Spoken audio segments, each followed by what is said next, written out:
Hello and welcome back to Real Reality Reviews. It's a tongue twister, but don't get it twisted. We're back at it again, guys, and as promised, we are reviewing the very first season of The Real Housewives of Abuja, episode 1. First, I love the introduction of Abuja. The suya, the art, the beautiful artifacts, the diamonds, the glitz, the parties, the money, and the foreign currencies. Cash doila. Abuja is really beautiful, I must say. And so Arafa was introduced first, and she loves her art. And she told us all, she told you all, she won't be apologizing for her masterpieces. You know, I love her. I love her. I love the way she loves herself. I love the way she loves her art. I love her voice. And so our dear Comfort came on next though. She seems so fierce. She said she's a rebel and she loves to live by her own rules. Yeah. And I absolutely felt that. Yeah. Tutupie said she's real. Well, I would really love to know what Tutupie is on about, because I don't know. She just kept saying she's real, she's that, she's... And then Princess Jakoko said she is the party and not the life of the party. And I must say, she really, really is the energy and vibe goddess, as she said. Yes, she really is. Yes. And Ojposharella, Cinderella.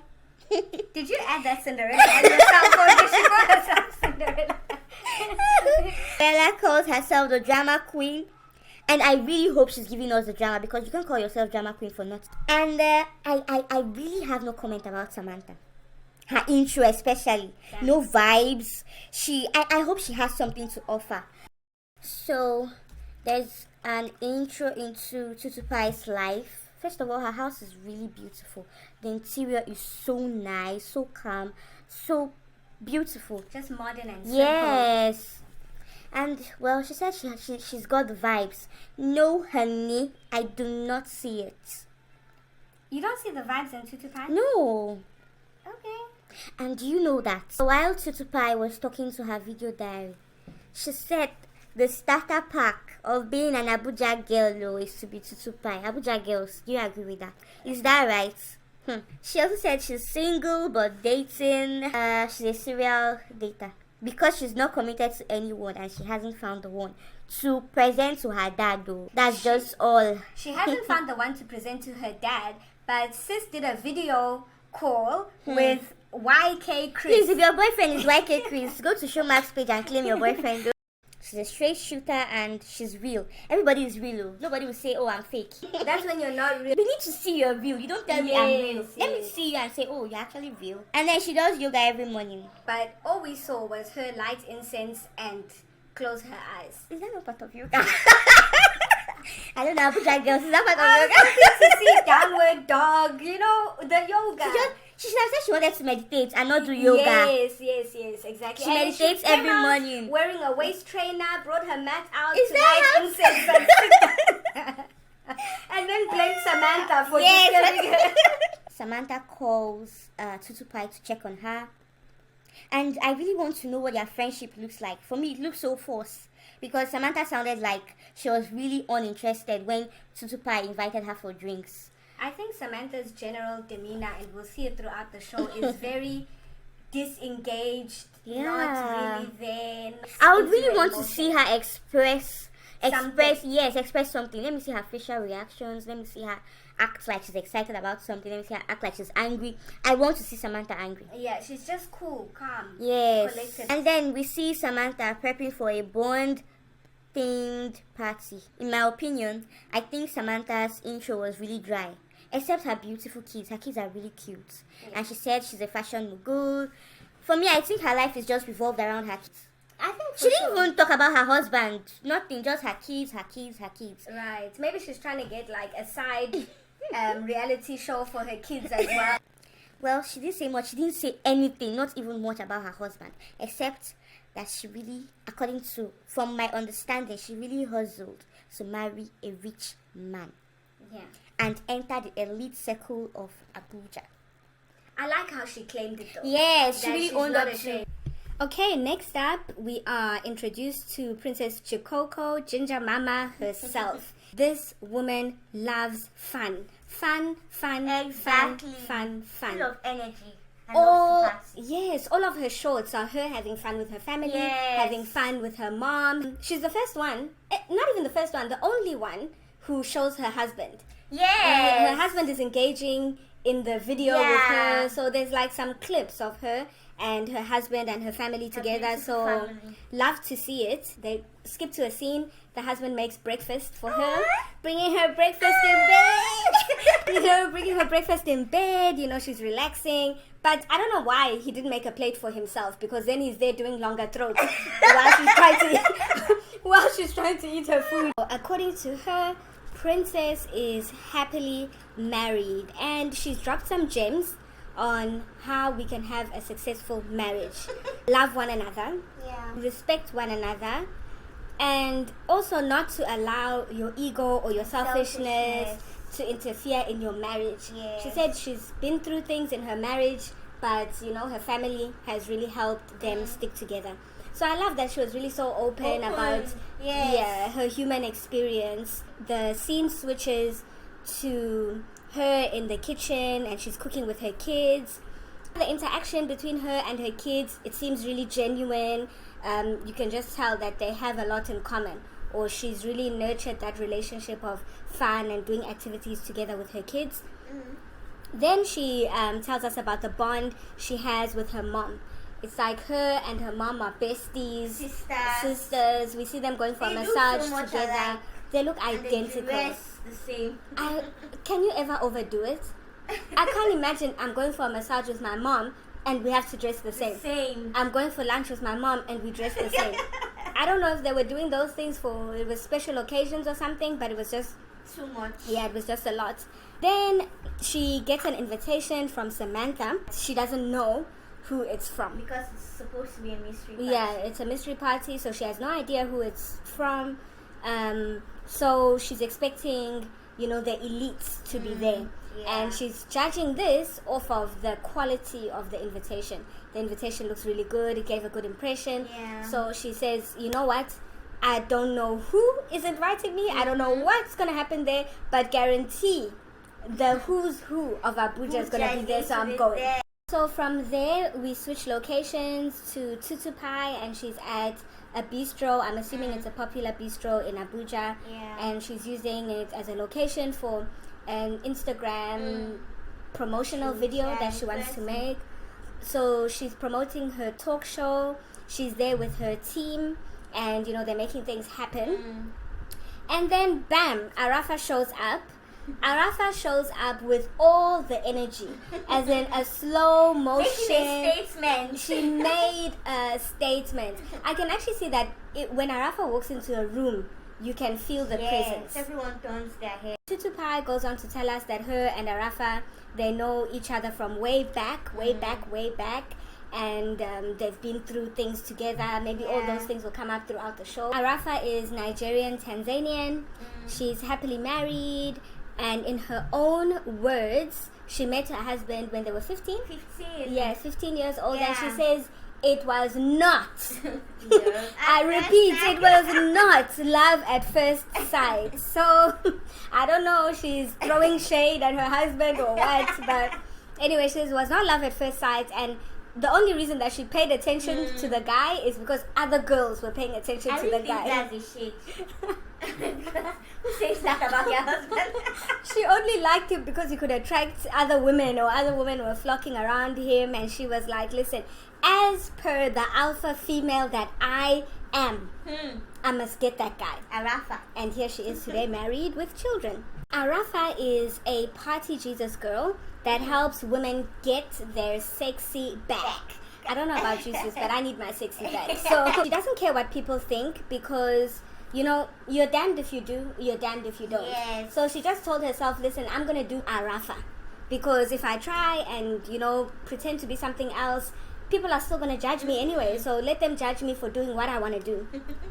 We're back at the bistro, and Tutupie and her big sis Arafa sit down and talk about how strip dancing and pole dancing are not the same thing.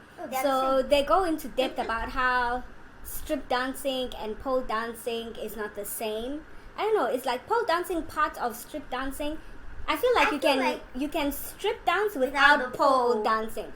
But can you pole dance without strip dancing? It seems Arafa really doesn't like it when people call pole dancing strip dancing, and she takes offense to that. So yeah, Tutupie proceeds to then invite Arafa to the For Your Eyes Only party that she was invited to by Samantha.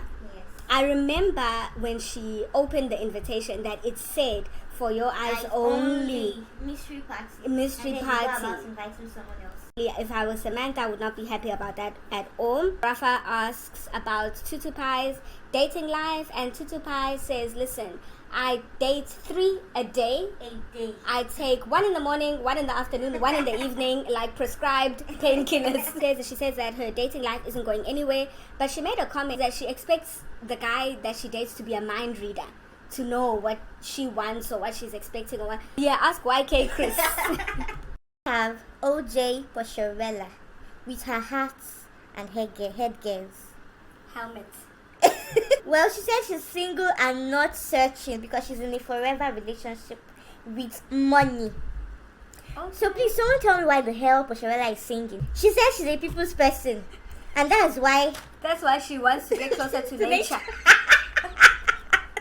Well, from her dance steps, I must really admit she's Minister of Happiness, because what are you dancing, sister? What's that? She doesn't care. And so we have Arafa and Comfort. Who would believe Arafa's husband and Comfort are friends? I would believe that. The minute she said that Comfort is her husband's friend, I was like, yes, that's how they know each other, and that's how they fit in, because I don't see how she would have been hanging around any of their circles. That's Comfort. I don't see how she would have, like, on just a whim, met Arafa and they become friends, or meet Ojposharella and they become friends. Somebody said to Comfort, you need to match, and Comfort was like, challenge accepted. I'm going to match my hair to my dress. Well, according to her, the description she said people will give to her, I agree with them. Oh, quirky, aggressive, intolerant. She looks all that. She looks it. Even her mom called her stubborn. Man, when she stepped out and on her motorbike, yo. She said, vroom, vroom. And then her friends. I really do not know what to say about her friends. She's just casually telling her friends, okay, my ladies, so I'm going to have a new set of friends. What's that? At your old age, Comfort is not it. She's not the it girl at all. You know what? And she didn't claim to be. She just said, you know what? This is me.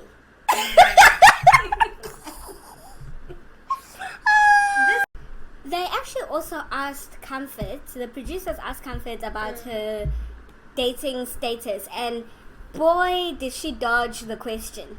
Oh my goodness, girl, what is your status? That's it. You knew someone was going to ask you. Of course. Anyway, after the pole dancing class that made Miss Comfort Booth a pole dancer, Arafa invited her over to her place for some strong drinks. They ended up on the balcony, and Arafa proceeds to invite Comfort to the party that Tutupie invited her to, that Samantha invited her to, with a For Your Eyes Only tag. So this is what they call a third party invitation. And she agrees to go. Both of them are the problem.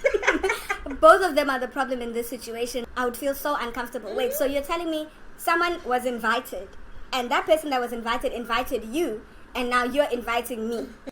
Next, we see the ladies getting dressed for the bond party. Yeah. And won't you know it, Ojposharella is the MC. Who would have asked Ojposharella to be the MC to an event, and then it's Samantha. It's Samantha, and it seems Samantha's not paying much, because in that car ride, Ojposharella was complaining that the money, the rate has gone up, this and that.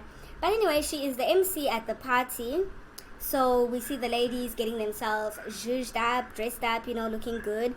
If you look at them all dressed, you wouldn't think they're going to the same party.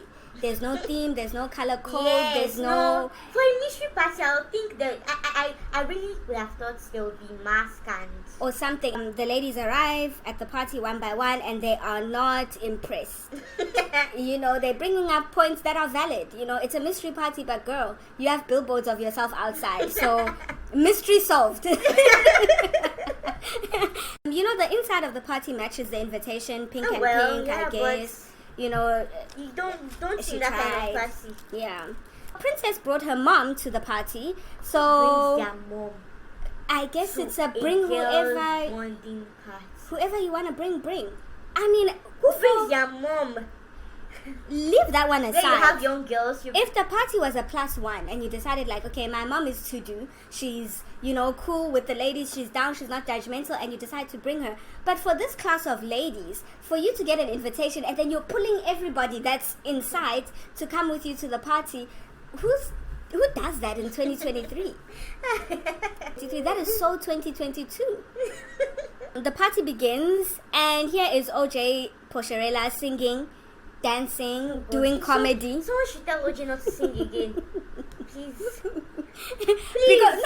Because you don't have money to hire a studio and a producer and go and sing. That's why you're being judgmental. And then dance like singing. Posharella has the money to book a studio, so she will sing.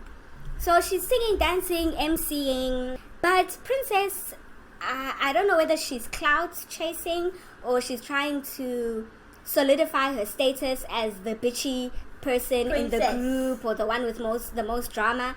But as Ojposharella is emceeing, Princess is stepping in, saying, "Hey, you should say this, or so please, you should say it like that." Who is the real MC here? Get up and MC then. if you're so good, if you know everything, then get up and MC. Anyway, the party girl was 2 hours late. Everyone's complaining of hunger, of thirst. People are making calls, trying to entertain themselves. So it was really, not good. Samantha, be on time, okay? I'm talking directly to you. Do better.